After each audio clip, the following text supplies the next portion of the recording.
오늘은 성경은 능히 너로 하여금이라는 제목으로 하나님의 말씀을 선포하도록 하겠습니다. 하나님의 크신 은혜가 함께하기를 주님의 이름으로 축복합니다.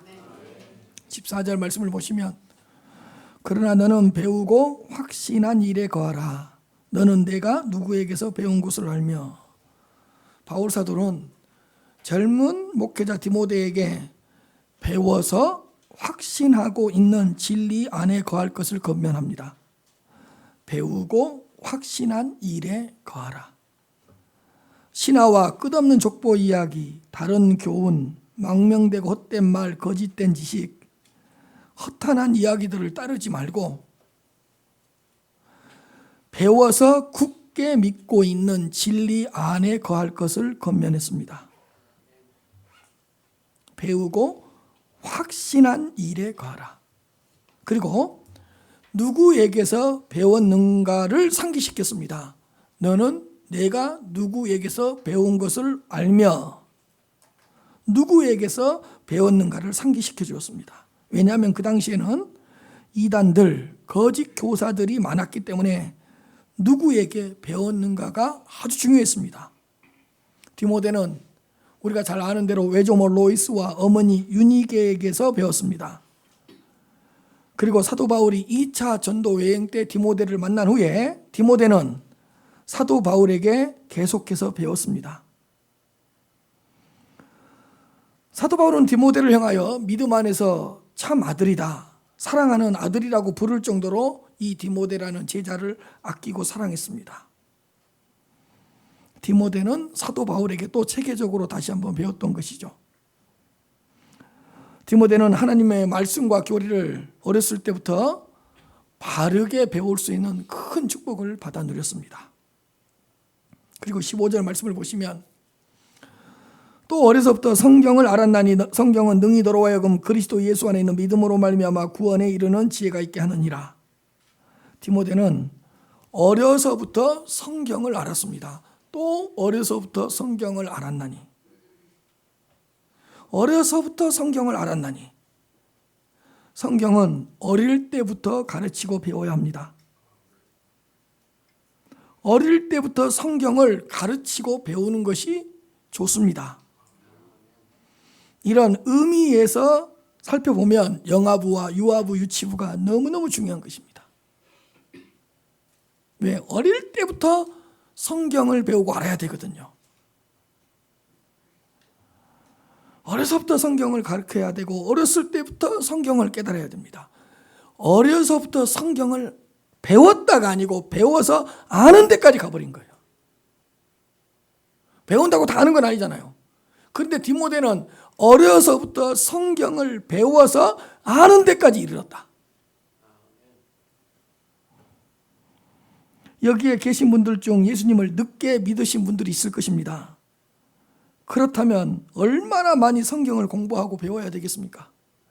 어렸을 때부터 성경을 배우고 깨달았어야 됐는데, 내가 40살 때, 50살 때 예수를 만났다 하면 그 이전에는 성경을 모르고 성경을 못 배웠다는 뜻 아니에요. 그냥 늦게 예수님을 믿고 늦게 예수님을 만났으니 그 이전 거 다 채워야 될 거 아닙니까? 그러니 늦게 믿는 분일수록 성경을 더 많이 읽어야 되고 성경을 더 많이 알아가야 됩니다. 지금부터라도 성경을 더 많이 읽고 알아가시기를 바랍니다. 예수님을 늦게 믿었어요. 그러니까 늦게라도 믿었으니까 축복인데, 하나님의 말씀을 더 많이 읽고 더 많이 공부해서 어렸을 때부터 성경을 알아왔던 사람들만큼 채워나가시기를 바랍니다. 어려서부터 성경을 알았나니. 언제부터 성경을 가르쳐야 돼요? 어릴 때부터요. 어릴 때부터 성경을 A, B, C, D 1, 2, 3, 4가 아니라 세계 지도를 먼저 가르칠 것이 아니라 어렸을 때부터 성경이라는 과목을 가르치라고요. 성경은 어려서 못 가르친다고. 애들한테 어려운 게 어디 있어요? 얘들한테는 1, 2, 3, 4나 A, B, C, D나 삼위일체나 구원이나 예수님이나 다 똑같이 새로운 건데, 우리가 어렵다고 생각하니까 애들한테 안 가르친 거지. 애들한테 숟가락이나 삼위일체나 뭐가 달라요? 다 새로운 것인데. 알았나니 성경을 알게 해야 된다고요. 우리의 자녀들이 이런 축복을 받아 누렸으면 좋겠습니다. 예배를 드리는 모든 성도들이 성경을 배우고 성경을 알게 되는 축복을 받아 누렸으면 좋겠습니다. 배우고 확신한 일, 배운 것, 이것이 성경입니다. 사도 바울은 디모데에게 성경은 어떤 책인가를 다시 한번 강조하고 있습니다. 젊은 목회자 디모데에게 성경의 가치와 성경의 중요성을 깨닫게 하는 후에, 디모데야, 너는 성경으로만 목회하고 성경만 가르치고 성경으로만 양육하라고 권면했습니다. 15절 하반절입니다. 성경은 능히 너로 하여금 그리스도 예수 안에 있는 믿음으로 말미암아 구원에 이르는 지혜가 있게 하느니라. 성경은 어떤 책이냐? 성경은 능히 구원에 이르는 지혜가 있게 하는 책입니다. 성경은 능히 너로 하여금 그리스도 예수 안에 있는 믿음으로 말미암아 구원에 이르는 지혜가 있게 한다고 강조하고 있습니다.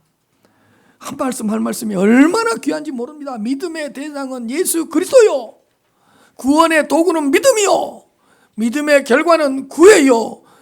구원에 이르는 지혜니까 전적인 하나님의 은혜요, 전적인 하나님의 역사라는 걸 가르쳐주고 있고,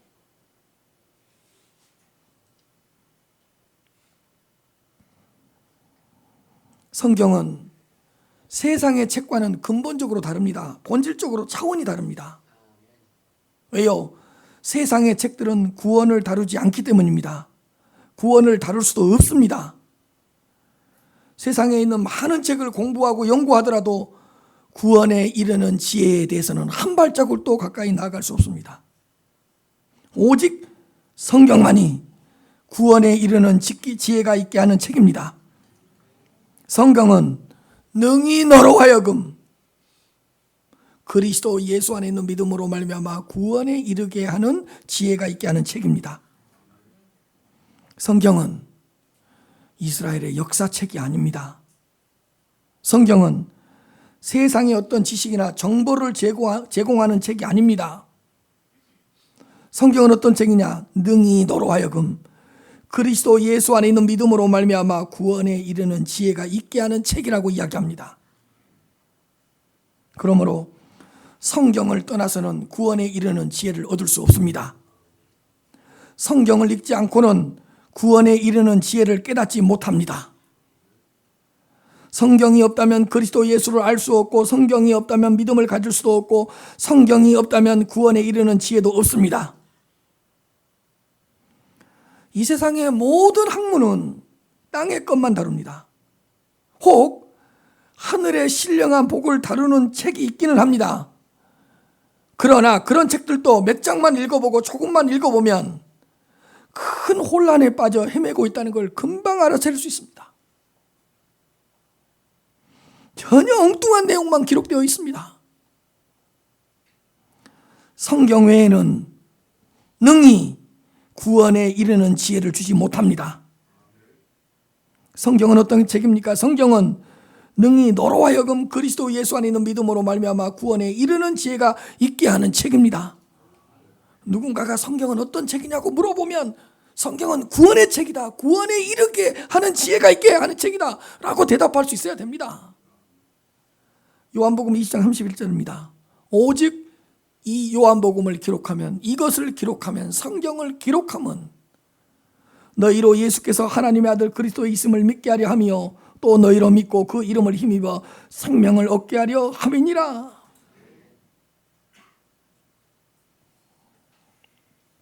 사랑하는 성도 여러분, 성경은 능히 우리로 하여금 그리스도 예수를 믿음으로 말미암아 구원에 이르는 지혜가 있게 하는 책임을 기억하시기를 바랍니다. 그러므로 성경을 통해서 구원의 부요함과 구원의 충만함, 구원의 영광과 구원의 권세, 구원의 비밀과 구원의 비밀을, 구원의 축복을 받아 들으시기를 바랍니다. 구원의 책이니까. 성경을 읽으면서 구원의 기쁨, 구원의 희락, 그 구원의 감격, 구원의 감동, 구원의 즐거움을 받아 누리시기를 바랍니다. 어떤 책에서도 누릴 수 없는 내용이에요. 그런 내용들은 구속의 은총을 받아 들으시기를 바랍니다. 16절입니다. 모든 성경은 하나님의 감동으로 된 것으로 교훈과 책망과 바르게 함과 의로 교육하기에 유익하니. 성경은 하나님의 감동으로 기록된 책입니다. 모든 성경은 하나님의 감동으로 된 것으로, 모든 성경이에요. 창세기부터 계시록까지 모든 성경은 하나님의 감동으로 기록된 책입니다. 자, 여기서 하나님의 감동으로 기록되었다, 이 부분을 제가 설명하겠습니다. 모든 성경은 하나님의 감동으로 기록된 책인데, 하나님의 감동으로 기록되었다는 이 뜻이 뭐냐? 하나님의 감동이란 뜻은 하나님의 호흡, 하나님의 숨이란 뜻이에요.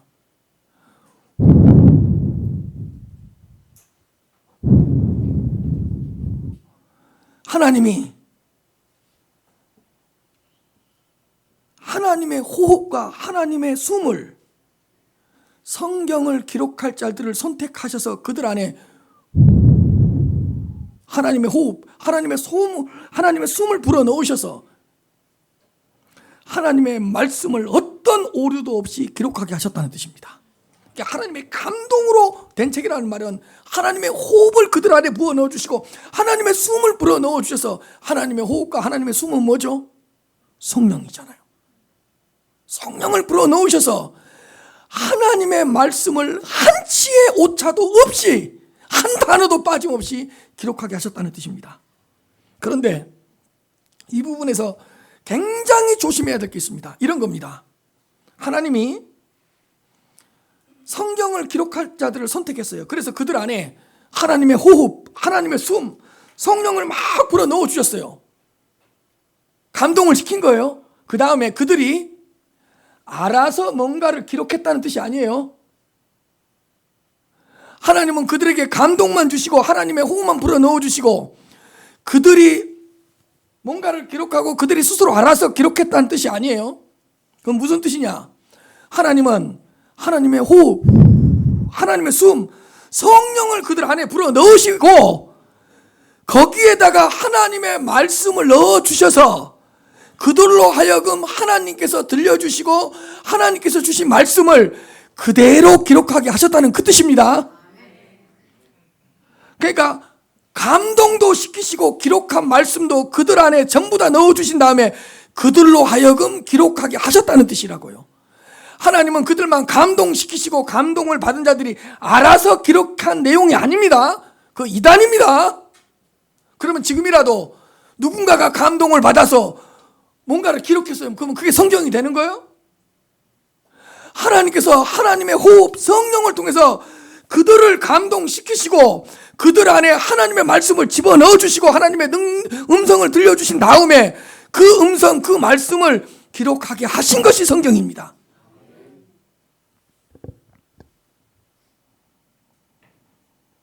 그러니까 하나님의 호흡, 성령으로 감동시키시고 또한 하나님의 말씀을 그들 안에 집어넣어 주시고 하나님의 말씀을 그대로 기록하도록, 한 단어라도 빠지지 않고 기록하도록 처음부터 끝까지 그들을 붙잡고 계셨다는 뜻입니다.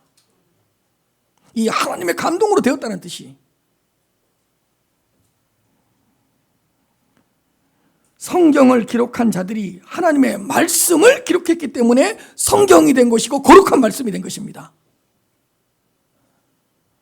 하나님의 호흡으로, 하나님의 숨으로, 성령의 감동으로 하나님의 말씀을 그들 안에 집어넣어 주셨기 때문에 그들이 그걸 기록한 거예요. 완전히 차원이 다른 겁니다. 하나님이 감동을 줬는데 그들이 알아서 기록했다는 거하고 하나님이 하나님의 호흡으로 그들을 감동시키시고 그들 안에 하나님의 말씀을 집어넣어 주신 다음에 그 말씀을 기록하게 하신 것하고 이건 차원이 다른 말씀입니다. 그러므로 성경의 원저자는 누구이시죠? 하나님이십니다. 사람이 기록했지만 성경의 저자는 하나님이십니다. 하나님이 저자이시기 때문에 성경은 다른 어떤 책과는 비교할 수 없는 권위가 있는 책입니다. 성경은 하나님의 음성, 하나님의 말씀을 기록한 계시의 책입니다. 인간의 어떤 생각이나 사상, 인간의 경험을 기록한 책이 아닙니다. 여러분, 인간의 작품이 아니라고요. 모세 오경을 모세가 기록했다고 해서 모세의 작품이 아니라고요. 바울 서신을 바울이 기록했다고 해서 바울의 작품이 아니라고요. 하나님이 모세에게 하나님의 말씀을 주셨기 때문에 모세가 기록한 것이고, 하나님께서 사도 바울을 감동시키셔서 하나님의 말씀을 주셨기 때문에 사도 바울이 그 말씀을 그대로 기록한 것이고, 하나님의 음성을 듣고 하나님의 말씀을 기록한 책이 성경이라는 것을 기억하시기 바랍니다.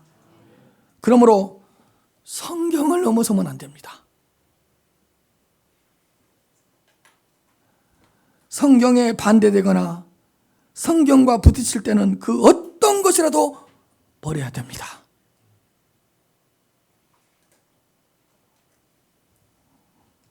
성경은 하나님의 감동으로 기록된 책이기 때문에 성경을 읽을 때 성령의 역사를 간구하면서 읽으시기를 바랍니다.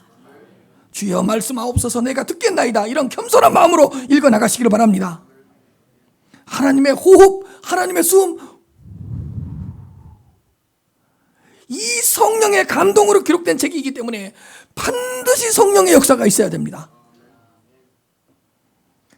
만일에 성령의 역사가 없으면 성경책은 지루해서 한 장도 못 읽습니다.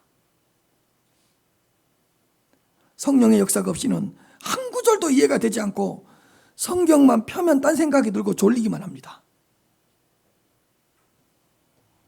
성령께서 우리의 마음을 조명해 주시고 성령께서 우리의 마음을 비춰주실 때만 우리가 성경을 읽을 때 아멘 아멘 하면서 읽을 수 있습니다. 왜? 성령의 감동으로 기록된, 하나님의 감동으로 기록된 책이기 때문에. 그러니까 이것을 기록할 때도 성령의 역사고, 성령의 역사로 기록된 책이 우리 안에 들어올 때도 성령의 역사가 있어야 되고,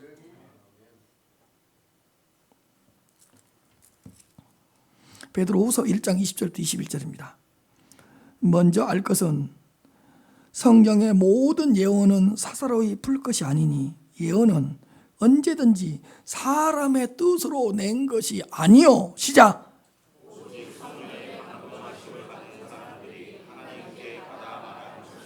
사람들이, 여기까지는 인정한다니까요. 성령의 감동하심을 받은 사람들이 기록했다, 여기까지는 인정해요. 거기까지만 가면 안 된다니까요. 성령의 감동하심을 받은 사람들이 알아서 기록한 게 아니라, 연구해서 기록한 것이 아니라 하나님께 받아서 뭐라고요? 말한 것이고 기록한 것이라.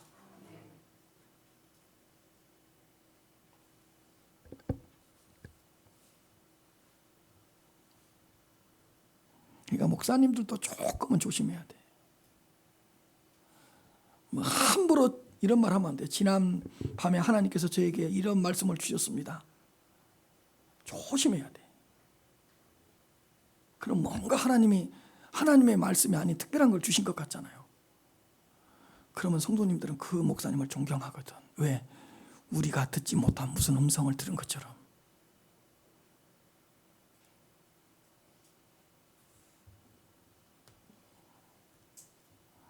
제가 몇 번만 그렇게 이야기해버리면 우리 성도님들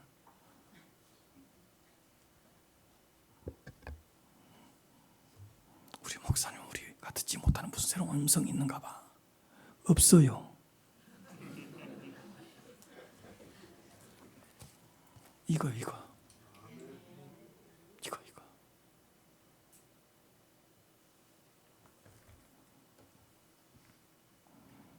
사랑하는 성도 여러분, 성경은 하나님의 감동으로 기록된 책이라는 것을 믿으시기를 바랍니다. 그 어떤 것도 성경보다 앞세우면 안 됩니다.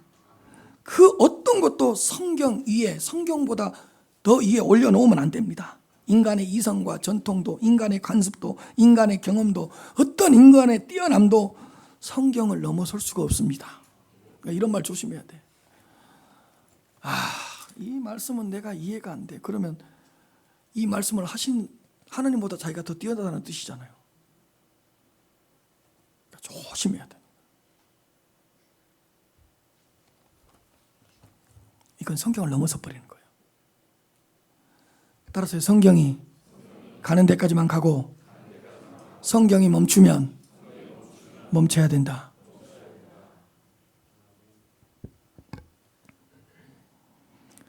성경은 하나님의 감동으로 기록된 책입니다. 이 하나님의 감동으로 기록된 성경만이 절대적인 권위가 있다는 것을 믿읍시다. 그리고 16절 하반절에 교훈과 책망과 바르게 함과 의로 교육하기에 유익하니 성경은 유익한 책이다. 유익한 책이다. 교훈과 책망과 바르게 함과 의로 교육하기에 유익한 책입니다. 성령은 성경을 통해서 우리에게 역사하십니다. 우리가 성경을 읽을 때 성령은 4가지 기능으로 우리에게 역사하십니다. 첫째로 성경은 교훈하는 데 유익한 책입니다. 성경은 하나님의 기준을 우리에게 가르쳐 줍니다. 우리가 추구해야 될 삶의 기준과 삶의 규범을 가르쳐 줍니다. 성령은 성경이라는 이 말씀을 통해서 우리 삶의 모든 기준을 딱 제시해 주고 가르쳐 줍니다. 그러므로 우리가 뭔가 혼란스럽고 헷갈릴 때 성경을 펼치시고 성경이 말씀해 주시는 기준을 찾고 성경에서 중심을 잡으시기를 바랍니다. 이 성경의 교훈과 가르침이 우리의 삶의 모든 삶의 기준이 돼요. 삶의 기준을 가르쳐주고 기준을 깨닫게 해주시거든요. 그러므로 성령의 역사로 말미암아 성경을 통해서 참된 교훈을 받아 누리시기를 바랍니다. 두 번째로 성경은 책망하는 데 유익한 책입니다. 성경은 우리를 책망을 해요. 그러니까 이런 거예요. 우리가 성경을 딱 읽잖아요. 그러면 딱 하나님이 기준을 가르쳐 주잖아요. 삶의 규범을 가르쳐 주잖아요. 이게 기준이었고 이렇게 살았어야 되는구나. 그런데 나는 왜 이렇게 못 살았지? 나는 왜 이렇게 내 삶이 삐뚤어졌지? 왜 나는 이런 죄를 지었지? 성경 우리를 책망한다고. 딱 교훈, 기준, 규범을 제시해 준 다음에 그렇게 살지 못한 내 자신, 그런 죄를 범한 내 자신, 그런 허물에 빠져있는 우리 자신을 책망한다고요. 교훈만 주는 것이 아니라 교훈을 통해서 책망합니다. 교훈도 성령의 역사고 책망도 성령의 역사입니다. 성경을 통해서 삶의 기준을 딱 제시한 다음에 그 기준대로 살아가지 못하는 우리의 허물, 우리의 잘못을 막 쿡쿡 찌른다고요. 성경이 우리를 찌른다고요. 나는 이게 죄인지도 모르고 은근슬쩍 넘어가려고 그랬어요. 이건 하나님 앞에 잘못된 것인지도 모르고 넘어가려고 그랬어요. 근데 성경을 딱 펼치면 성경이 그것조차도 잘못이라고, 그것조차도 하나님의 마음을 아프게 하는 죄라고 쿡쿡 찌른다고요. 그런데 성경의 교훈으로 우리를 꽉 찌르면 아픈데 좋아요. 성경이라는 교훈을 통해서 우리가 찔림을 당하면 괴로운데 어딘가 모르게 기뻐요. 왜? 사람이 책망하면 기분이 나쁘고 싫어요. 근데 희한하게 성경을 읽을 때 성령께서 그 성경 말씀을 통해서 나를 찌르고 그 나를 채찍질하고 그 나를 어딘가 모르게 불편하게 할 때는 굉장히 기분이 좋아요. 성경이 나를 책망할 때는 책망을 당하는데도 기분이 좋아요. 그리고 성경의 교훈을 통해서 나를 책망할 때 우리는 막 나도 모르는 사이에 아멘, 예, 내가 잘못했습니다. 내가 이런 허물을 범했습니다. 이렇게 책망을 받으면서도 기뻐해요. 근데 사람이 지적하면 내가 언제 그랬어요? 당신은 나보다 잘해요? 이렇게 나온다고. 근데 우리가 성경을 읽어 나갈 때 그 교훈을 통해서 우리를 찌르고 책망하면 기쁘고 어딘가 모르게 즐거워요. 이게 은혜겠죠. 성경은 우리를 책망하는데 유익한 책입니다. 성경을 읽다 보면 우리 허물이 자연스럽게 드러나고요. 내 잘못이 기억나고요. 숨겨진 죄가 드러나고요. 우리의 이선적인 모습을 깨닫습니다. 이게 책망이겠죠. 성경은 우리를 책망하는데 유익한 책입니다. 성경이 이런 책이라는 것을 기억합시다. 세 번째로 성경은 바르게 함에 유익한 책입니다. 교훈과 책망과 바르게 함과. 이게 참 은혜인 것이 뭐냐면 이런 거죠. 자, 성경이 딱 우리의 삶의 기준과 규범을 제시했어요. 그러면서 내가 이런 잘못을 범하고 있었구나. 내가 왜 이런 삶을 살아가고 있었지? 이렇게 딱 찔림을 받고 책망을 받아요. 근데 책망을 하고 성경이 우리를 그대로 둔다면 우리는 절망할 수밖에 없죠.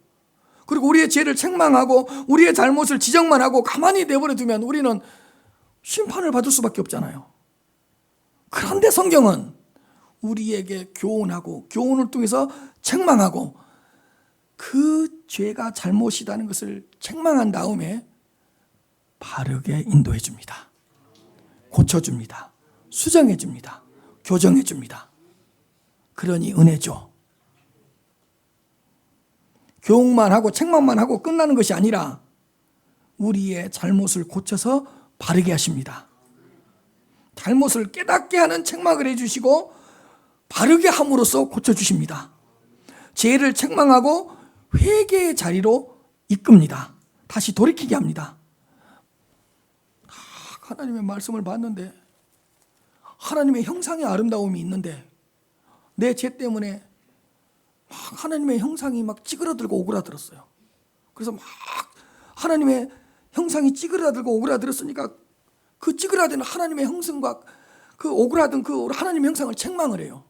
그러나 거기서 끝마치지 않다니까요. 회개시키고 돌이켜서 찌그러들고 오그라들어 버린 하나님의 형상을 조금씩 어떻게 한다고요? 회복시켜 주신다고, 고쳐 주신다고. 얼마나 감사한지 몰라요.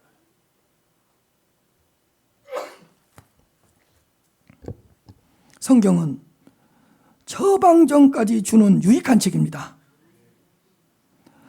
성경은 책망을 듣게 할 뿐만 아니라 우리가 돌이키도록 계속 이끌어줍니다. 그래서 성경은 우리를 바르게 하는데 유익한 책입니다. 자, 예를 하나 들어줄게요. 이런 거죠. 어떤 환자가 왔어요. 그래서 의사가 딱 진료를 했어요. 진료를 한다면 이렇게 이야기해요. 원래는 폐 상태가 이래야 되는데 몸 상태가 이래야 되는데 이건 뭐예요? 교훈이잖아요. 가르침이잖아요. 기준을 제시해 줬잖아요. 근데 왜 이렇게까지 내버려뒀어요? 도대체 어떻게 관리를 한 거예요? 이건 뭐예요? 책망이죠. 그래 놓고 뭐라고 이제 의사가 집에 가세요. 돌아가세요. 그럼 어떻게 돼요? 지적만 하고 책만 하고 집에 가라면 어떻게 돼요? 뭘 해줘야 돼요? 처방을 해줘야 될 거 아니에요. 약을 먹읍시다. 입원을 합시다. 수술을 합시다. 이렇게 돌이키고 바르게 해주고 고쳐주고 회복시켜줘서 보내야 될 거 아니에요. 그런데 책망만 하고 지적만 하고 원래는 이래야 되는데 당신의 몸 상태가 이럽니다. 집에 가세요. 그래 보면 그 사람 어떻게 되냐고요. 성경도 마찬가지예요. 성경은 우리에게 교훈을 줘요. 그 다음에 교훈에서 어긋난 것을 책망을 해요. 그러나 책망만 할 뿐만 아니라 다시 뭐 해준다고요? 고치고 수정하고 돌이키게 하고 일어서게 하고 회복시켜주고 바르게 해주신다고요. 성경은 바르게 함에 유익한 책입니다. 책망을 했다면 반드시 회개로 이끌어줍니다. 그러니까 고치려고 고쳐주시려고 찌르고 살려주시려고 우리의 죄를 드러내고 막 죄를 깨닫게 하는 이유는 용서해 주시려고 바르게 하려고 책망하고 바르게 하려고 교훈을 주는 거 아니겠습니까? 왜 우리의 잘못된 길을 책망하고 가로막아요? 옳은 길로 돌이키게 하려고.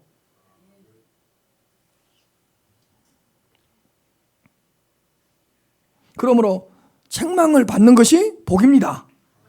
죄를 깨닫는 것이 복입니다.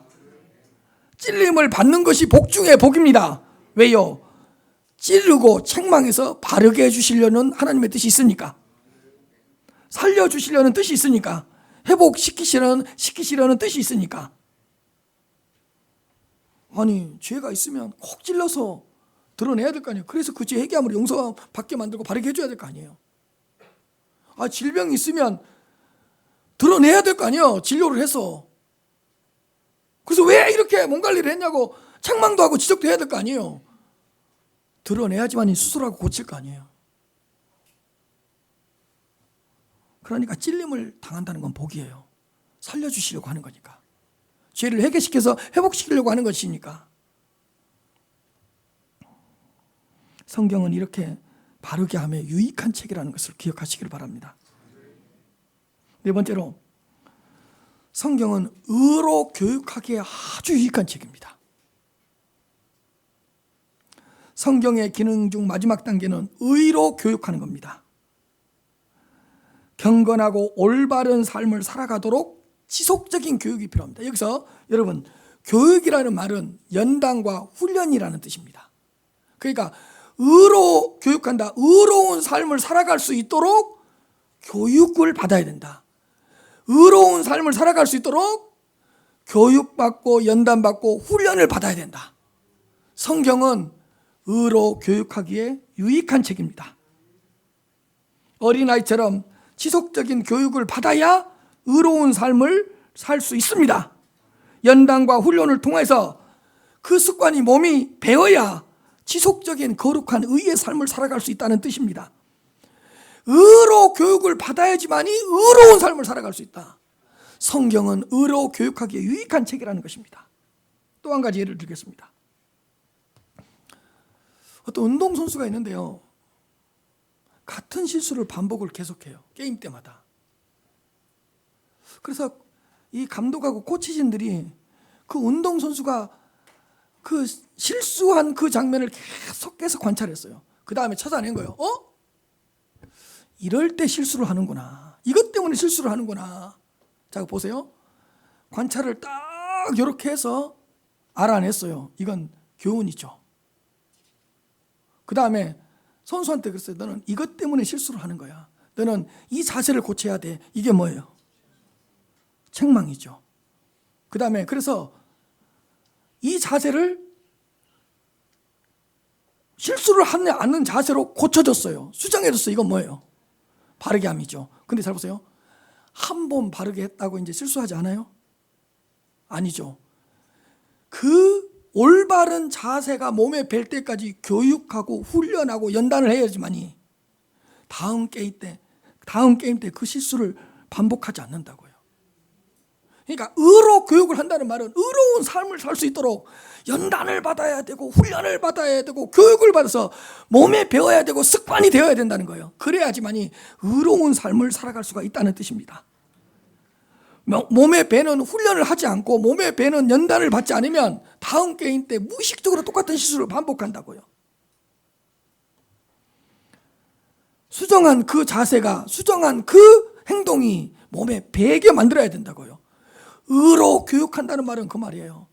의로운 삶을 살아갈 수 있도록 연단을 받아야 되고 훈련을 받아야 되고 교훈을 받아서 경건하고 올바른 삶을 살아가야 된다. 살아갈 수 있도록 교육을 받아야 된다. 신앙생활도 마찬가지입니다. 의의 삶을 살기 위해서는 지속적인 교육이 필요합니다. 그 의의 삶이 내 몸에 배어야 되고 내 몸에 습관이 되어야 됩니다. 그래야지만이 의로운 삶을 어떤 상황 속에서도 살아낼 수가 있습니다. 성경은 의의 삶을 살아갈 수 있도록 연단하고 훈련하고 징계하고 교육하는 데 아주 유익한 책입니다. 성령께서는 성경을 통해서만 의로 교육하신다는 사실을 기억하시기를 바랍니다. 성경이라는 교과서를 통해서 의로 교육하십니다. 성경이 아니면 우리의 허물과 죄는 고쳐지지 않습니다. 이런 사람이 있어요.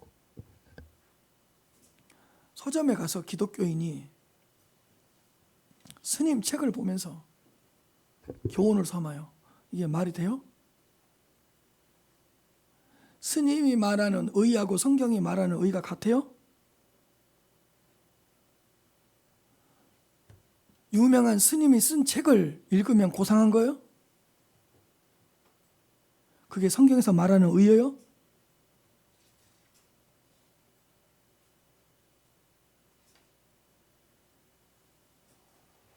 그래서 이런 말씀이 중요한 거예요. 의로 교육을 받기에 합당한 책은 뭐라고요? 성경책이라고요. 법정 스님이 말하는 무소유가 성경에서 말하는 무소유하고 같아요?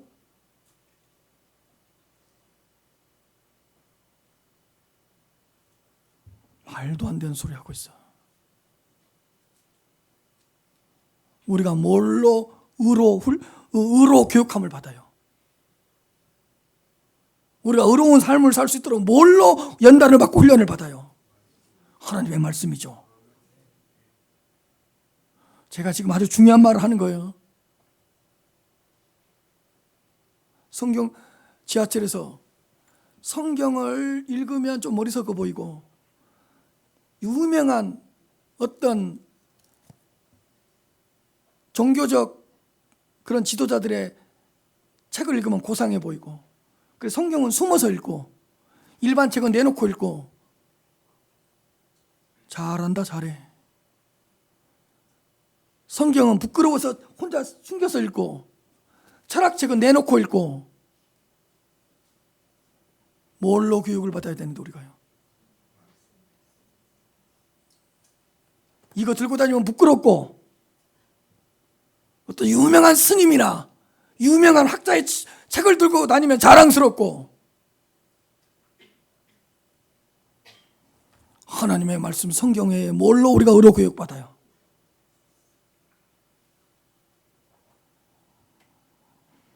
여러분, 성경은 의로 교육하기 유익한 책입니다. 성경은 교훈과 책망과 바르게 함과 의로 교육하기에 유익한 책이라는 걸 기억하십시오. 마지막으로 17절입니다. 이는 하나님의 사람으로 온전하게 하며 모든 선한 일을 행할 능력을 갖추게 하려 함이라. 성경은 하나님의 사람으로 온전하게 하는 책입니다. 성경에는 하나님의 사람으로 온전하게 하는 능력이 있습니다. 성경에는 하나님의 사람으로 더 적합한 자가 되게 하는 능력이 있습니다. 하나님의 사람은 하나님을 드러내는 사람입니다. 하나님의 사람은 하나님을 보여주는 사람입니다. 하나님의 사람은 하나님이 계시다는 것을 나타내는 사람입니다. 하나님의 사람은 하나님이 계시다는 것을 증명해내는 사람입니다. 성경은 교훈과 책망과 바르게 함과 의로 교육해서 하나님의 사람으로 더욱 온전케 합니다. 맡겨진 사명을 잘 감당할 수 있는 능력과 자격을 갖추게 합니다. 성경은 사명을 감당하기에 더 적합한 자가 되게 합니다.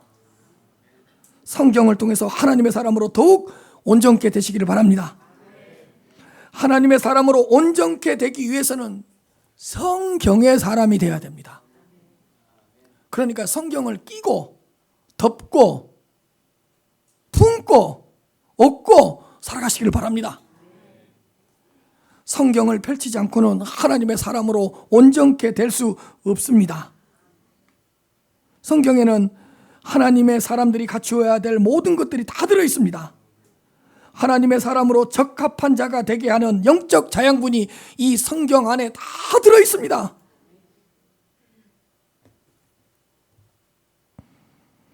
성령은 이 성경이라는 책을 통해서 하나님의 사람으로 더욱 온전케 만들어간다는 이 사실을 기억했으면 좋겠습니다. 그러니까 하나님의 사람으로 더 온전해지고 하나님의 사람으로 더 성장하고 하나님의 사람으로 더 적합한 자가 되고 성숙한 사람이 되기 위해서는 하나님의 말씀을 붙잡아야 될까요?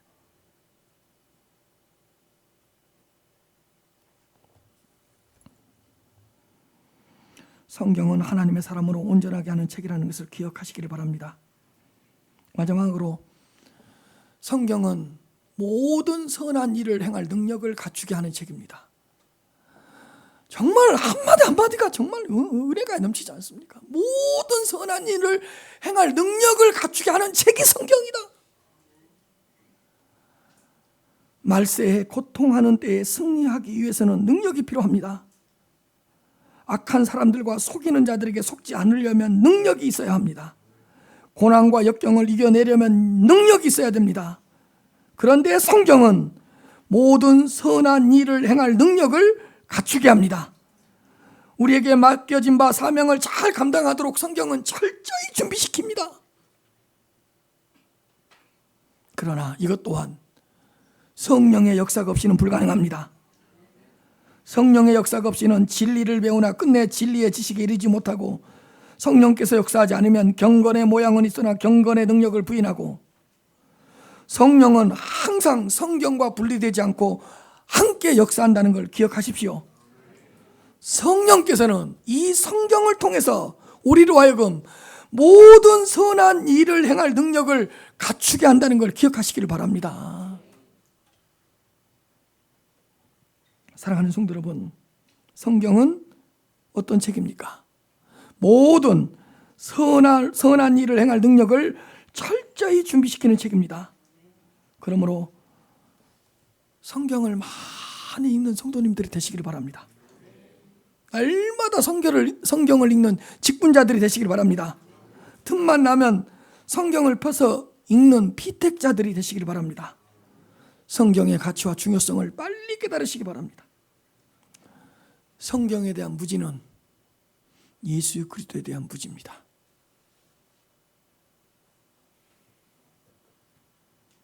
성경을 무시하는 것은 하나님을 무시하는 겁니다. 성경을 읽고 또 읽으시길 바랍니다. 중요한 구절은 암송하시기를 바랍니다.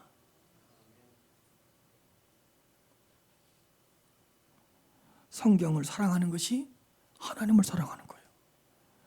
성경을 가까이 하는 것이 하나님을 가까이 하는 거예요. 이번 여름 성경에 푹 빠지시기를 바랍니다. 아멘 안 합니까? 이번 여름 성경에 푹 빠지시기를 바랍니다. 시간이 날 때마다 성경을 읽으시기를 바랍니다. 시간을 내서 성경을 공부하시기를 바랍니다. 예수 20년 믿었습니까? 어떻게 성경 한 번도 안 읽고 지금까지 살아왔어요? 궁금하지도 않습니까? 성경을 읽으면 내 안에 어떤 역사가 일어날지 기대가 안 됩니까? 예수를 10년 믿고 20년 믿었는데 어떻게 한 번도 안 읽을 수가 있냐고.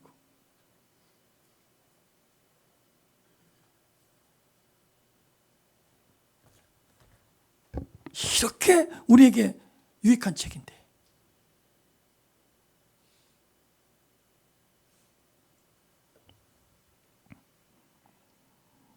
하루에 한 장이라도 읽으시길 바랍니다. 만일에 하루에 한 장이라도, 한 구절이라도 성경을 펼치지 않았다면 그날은 굶으시길 바랍니다.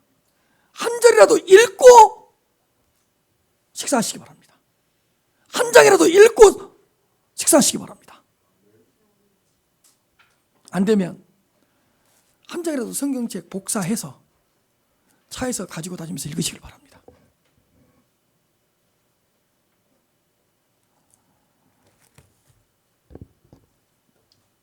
오늘부터 성경을 펼치시길 바랍니다. 우리 크레네교회 모든 성도님들은 성령의 사람이요 성경의 사람이 되시길 바랍니다. 읽어야 될 거 아니에요? 읽어야 될 거 아니에요? 우리에게 주신 하나님의 말씀이 담겨져 있는 책인데 궁금하지 않습니까?